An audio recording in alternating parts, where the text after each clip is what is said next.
नमस्कार. व्हिडिओमध्ये पाहूनच तुम्हाला समजले असेल की आज आपण बनवतोय शेवगा हंडी. महाराष्ट्रातील लोकप्रिय, पारंपरिक आणि बऱ्याचशा ठिकाणी प्रसिद्ध अशी साहित्य आणि प्रमाण या ठिकाणी दिले आहे. कृती तुम्हाला डिस्क्रिप्शन बॉक्समध्ये मिळेल.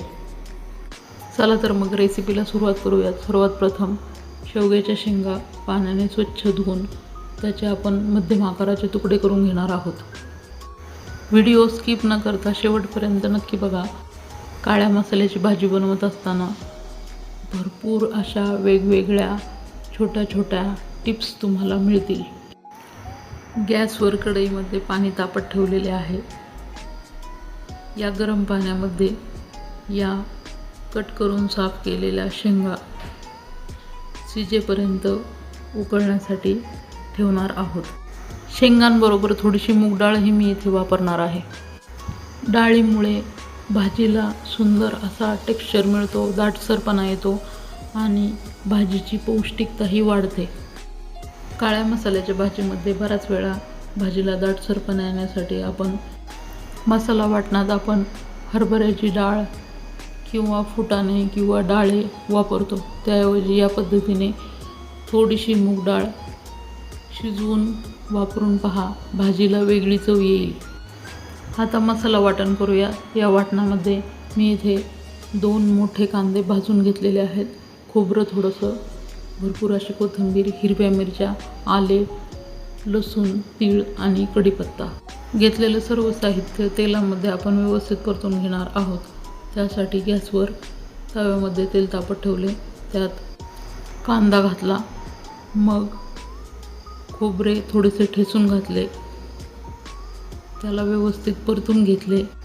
आता त्याच्यामध्ये जाईल हिरवी मिरची, लसूण, आले, कढीपत्ता, तीळ आणि कोथिंबीर.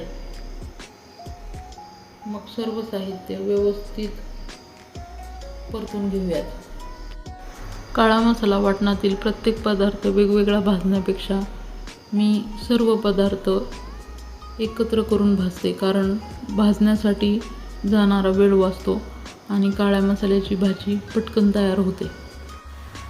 यातील सर्व साहित्य ताजे आहे. त्याला स्वतःचीच एक वेगळी चव आणि सुगंध आहे.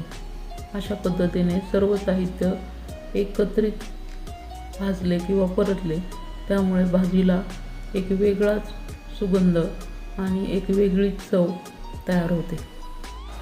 वाटणाचं सर्व साहित्य व्यवस्थित परतलेलं आहे.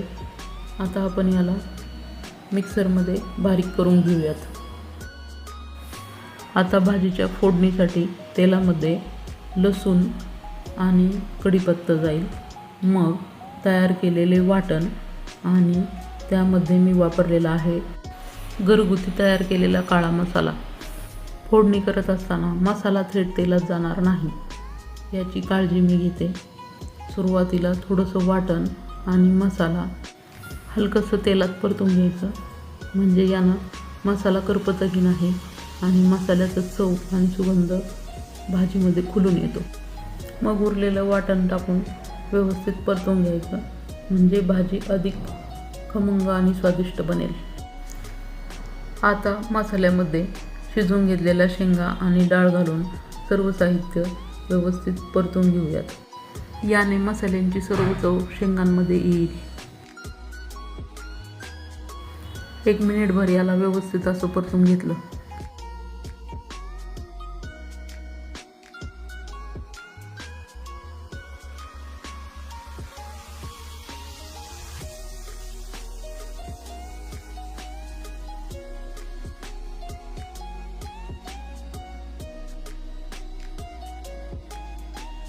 मग त्यावर झाकण ठेवून छान अशी एक वाफ येऊन दिली. त्यानंतर डाळ आणि शेंगा उकळून ठेवलेले गरम पाणी आवश्यकतेनुसार आपल्याला वापरायचे आहे. भाजी किती दाटसर हवी त्यानुसार भाजीमध्ये गरम पाण्याचाच वापर करायचा आहे. भाजीमध्ये गरम पाणी वापरणे ही जुन्या काळातली पद्धत आहे. तुम्ही जर भाजी बनवत असताना थंड पाण्याचा वापर करत असाल तर अशा पद्धतीने एकदा गरम पाण्याचा वापर करून बघा. भाजीची वेगळी चव तुम्हाला चाखायला मिळेल. शेवटी चवीप्रमाणे मीठ घालायचे आणि भाजीला मस्त तेलाचा कट येईपर्यंत मंद आचेवर भाजी उकळू द्यायची आहे. तुम्ही पाहू शकता भाजी पूर्ण उकळल्यानंतर भाजीचा रंगही बदललेला आहे आणि भाजीला सुंदर असा कटही आलेला आहे. भाजीतलं मिठाचं प्रमाण, सर्व साहित्य आणि मसाले पूर्ण उकळल्यानंतर आणि शिजल्यानंतरच भाजीला व्यवस्थित असा कट येतो. चला तर मग आता तयार भाजी सर्व करूयात. काळ्या मसाल्यातील अप्रतिम चवीची सुगंधी खमंग अशी शेवगा हंडी तयार आहे. अशा या गरमागरम वाफळलेल्या शेवगा हंडीचा आस्वाद तुम्ही भाकरीसोबत, चपातीसोबत किंवा भातासोबत घेऊ शकता. या पद्धतीने एकदा भाजी बनवून खाल्ल्यानंतर मला सांगायला विसरू नका. माझा हा छोटा प्रयत्न आवडला असल्यास लाईक, कमेंट, शेअर करायला विसरू नका. तुमच्याही भाजीबद्दल काही जर टिप्स असतील तर मला सांगायला विसरू नका. धन्यवाद. Happy cooking.